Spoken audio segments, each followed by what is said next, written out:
look at this. The mayor of Miami, Francis Suarez, joins us now. Before we get to your presidential ambitions, Your Honor, I'm just going to ask you about the race in November between Crist and Governor DeSantis. Crist is a former Republican. How do you see that race playing out, sir? Well, first of all, I've never smiled for 3 minutes consecutively in a commercial break, so I appreciate that. Look, I think the message is right by the governor. What we like to say in Miami, woke is broke, or woke will make you broke.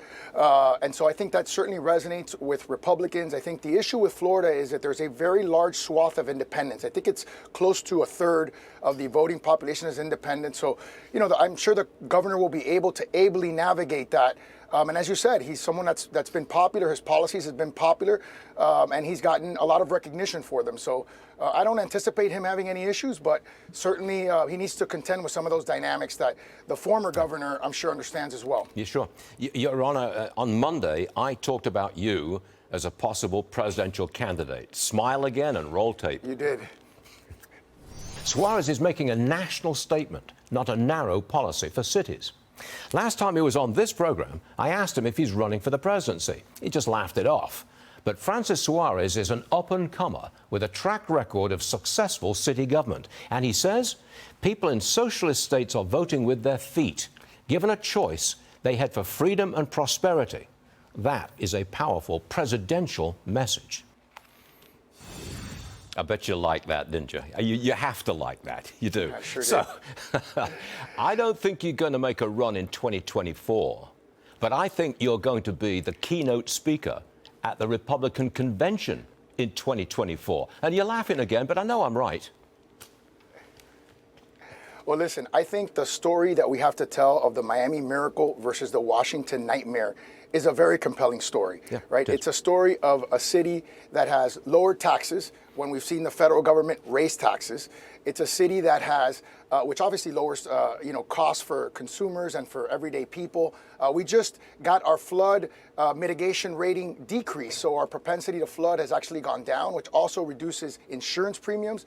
And again, the federal government policies of deficit spending have increased gas prices, increased food prices, increased housing prices. You also have a situation where we've had the second most growth in recorded history and a 1.4% unemployment. We're also ranked the happiest city in America and the healthiest city in America. So we, as you said, we have a track record of success, a model, a blueprint, keeping taxes low, keeping people safe, leaning into innovation and creating high-paying jobs that I do believe, Varney, is a recipe for success in this country. 85% of Americans live in American cities, and 91% of the GDP produced in America comes from American cities. I think you've framed the debate, which will be, I think, the debate in politics going forward, and that is between small government, low tax and growth versus big government, high tax and just going nowhere. And I think you framed that debate. That's why I would suggest you're a national political figure, not just, if I may say so, not just the mayor of Miami. What's your next step, sir?